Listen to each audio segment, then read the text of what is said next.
रोता बिलखता रहा मुस्लिम पत्रकार, आंखों के सामने सरकार ने तोड़ा घर बार, चंद मिनटों में उजड़ गया पूरा परिवार। और फिर इस मुस्लिम पत्रकार के हिंदू दोस्त ने जो किया वो देखकर आपकी आंखों से आंसू रुकेंगे नहीं। बीजेपी वालों, तुम सालों मर जाओ, तुम्हें कीड़े पड़े कुत्तों, मर जाओ तुम। हिंदू मुस्लिम जो किया जा रहा है ना, ये तरीका ठीक नहीं है। ये भाईचारा कभी खत्म नहीं होगा, कभी खत्म नहीं होगा। अभी देखेंगे आप यहाँ पे कितनी बड़ी मात्रा में पुलिस आप हाथ नहीं लगाएगा, हम छेड़ नहीं रहे हैं आपके साथ। मेरा मकान तोड़ने के लिए यहाँ पे कितनी भारी मात्रा में है। जेडीए की स्टेट लाइन दुनिया जहान की कब्जा है, लेकिन मेरा मकान तोड़ना है क्योंकि हम सच दिखाते हैं। ये देखेंगे आप, थोड़ा सा टाइम मांग रहा हूँ मैं इनसे, लेकिन इनके पास टाइम नहीं है हमारे लिए। ये पूरा घर मेरा यहाँ पे है, पिछले 40 सालों से हम यहाँ पे रह रहे हैं। और ये गुंडागर्दी आप देख सकते हैं, इतना तामझाम एक अरफाज डैंग के लिए, एक अरफाज डैंग। सर मोबाइल क्या मेरा, मोबाइल का रखा सर, टाइम मांग रहा हूँ मैं। नोटिस कहाँ पे है? किसी का घर आप कैसे तोड़ सकते हैं? आदाब, नमस्कार, सत श्री अकाल, peace to be with you दोस्तों। मेरा नाम है जुनैद भाटी और आप देख रहे हैं द न्यूज फीवर। जम्मू से इस वक्त एक दिल दहला देने वाली घटना निकल कर आ रही है। जिसने भी ये मंजर देखा उसके होश उड़ गए।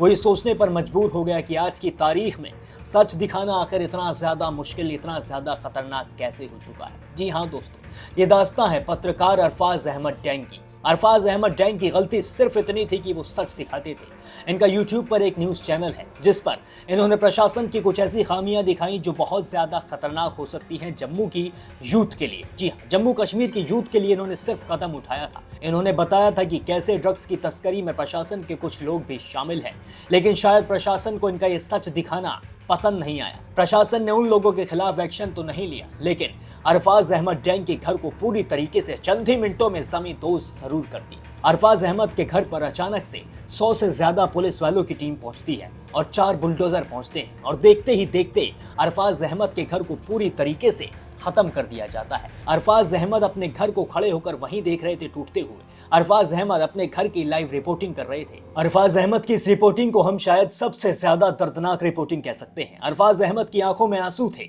लेकिन फिर भी वो प्रशासन को रोकते हुए नजर आ रहे थे। अरफाज अहमद का सिर्फ कहना इतना था कि मुझे चंद घंटों की मोहलत दे दीजिए, मेरे घर पर कोई भी नोटिस नहीं भेजा गया, मुझे पहले से कुछ भी नहीं बताया गया। अचानक से ये सारे अधिकारी आए और मेरे घर तोड़ने में लग गए।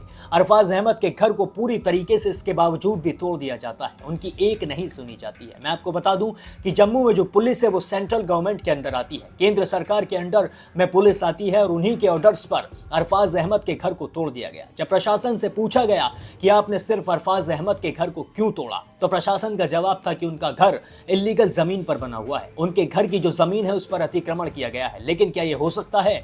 जम्मू के जिस इलाके में अरफाज अहमद का घर है, सिर्फ वही इकलौता घर है जो अतिक्रमण पर बना हुआ है, सिर्फ वही एक इकलौता घर है जो पूरी तरीके से लीगल है, जबकि सरकार पहले कह चुकी है कि जिस जगह अरफाज अहमद का घर है वो पूरी जगह ही अतिक्रमण करके बनाई गई है। तो सिर्फ अरफाज अहमद के घर को क्यों तोड़ा गया, सबसे बड़ा सवाल इस वक्त यही खड़ा हो रहा है। और इस सवाल का जवाब सभी को पता है, लेकिन कोई भी सरकार के सामने और प्रशासन के सामने बोलने से डर रहा है। जब कोई नहीं बोल पा रहा था तब निकल कर आए अरफाज अहमद के हिंदू दोस्त। जी हाँ, उनके हिंदू पड़ोसी कुलदीप ने रोते बिलखते अरफाज अहमद को गले लगाया। अरफाज अहमद से कहा कि इन्होंने तुम्हारा ये घर तोड़ा है, मैं तुम्हें अपना प्लॉट नाम करता हूं। कुलदीप ने ऑन कैमरा अरफाज अहमद को अपनी बेटी के द्वारा उस घर के पेपर भी दिलवाए। अरफाज अहमद के लिए कुलदीप का कहना है कि इसके साथ जो भी हुआ है बहुत ज्यादा गलत हुआ है, सरकार ने जो भी किया है बहुत ही ज्यादा गलत किया है, बहुत ज्यादा दर्दनाक है। एक छोटा सा बच्चा भी उस घर में लेटा हुआ है, उस बच्चे को भी नहीं देखा गया, उस बच्चे के लेटे हुए उस घर को जमींदोज कर दिया गया। जबकि अरफाज चिल्ला चिल्ला कर कह रहे थे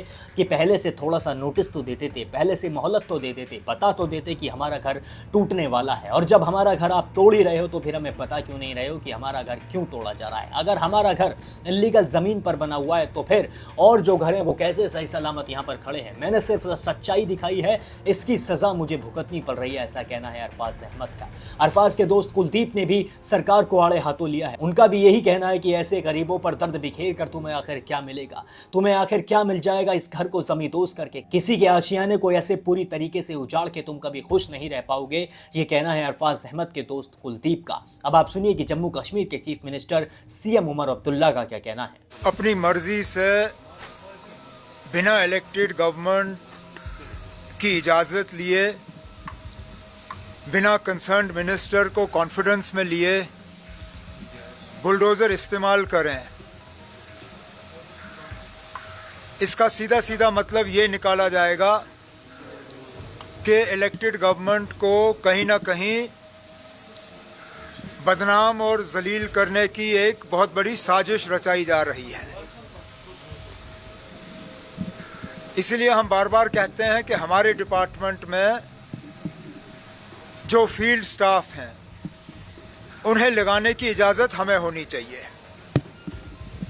इसमें कोई दो राय नहीं है कि ये सब एक साजिश के तहत किया जा रहा है, पर्टिकुलर एक कम्युनिटी को टारगेट किया जा रहा है। अब जब जम्मू की बात करें, क्या जम्मू में सिर्फ यही एक जगह थी जेडीए की जहां पे नाजायज कब्जे का इल्ज़ाम लगा है? मैंने डिपार्टमेंट से अब जेडीए की पूरी लिस्ट मांगी है कि कहां कहां जेडीए की प्रॉपर्टी पे लोगों का नाजायज कब्जा है। मैं भी देखना चाहता हूं कि इस एक शख्स को इन अफसरों ने टारगेट क्यों किया।